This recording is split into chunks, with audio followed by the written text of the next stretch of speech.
George Mason University's communication department is livelier than ever with the Comm Ambassador meeting in full swing. Students gather from all different areas of the Department of Communication, from different concentrations to other club activities, to create a space for comm students to mingle and foster their communication skills even more with fellow students. Dr. Wright is a communication professor at Mason who helps with Comm Ambassadors.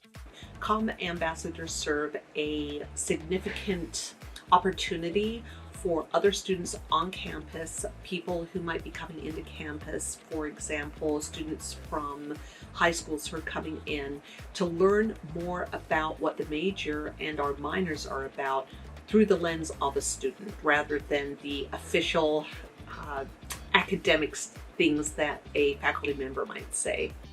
Comm Ambassadors started in December 2023, growing with 23 current members, who all aspire to help one another and their community with their focus on communication. Students feel similarly about the program, praising its benefits. So for Comm Ambassadors, I've been the social media manager, and I think being able to show the different people in Comm Ambassadors and our different interests and what makes each of us different and unique is a good way to create a community and showcase our cool members. As secretary, I get to take notes from Prez of the meetings, and I also get to communicate these notes throughout the club and make sure everyone's informed of what happened during these meetings and what next steps to take for future meetings. There is something out there for everyone, and the skills that you learn in the classes that you take in Mason Comm are going to be skills that will directly translate in any internship or career that you might pursue. Even when you're writing, any job that you do, you're gonna have to write somehow. Right. Especially if you want to go into government.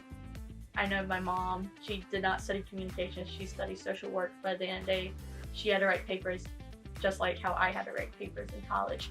I look at my friends who are all STEM majors. Yes, they're doing a little bit more math, they're doing a little bit more engineering, they're doing a little bit more sciencey stuff, but at the end of the day, when they take a lab course, they're still having to write a lab report, and to be able to write and convey what you want to convey, it takes communication. Through innovative programs, collaborative events, and insightful workshops, they aim to aspire a community of articulate, empathetic, and culturally aware individuals.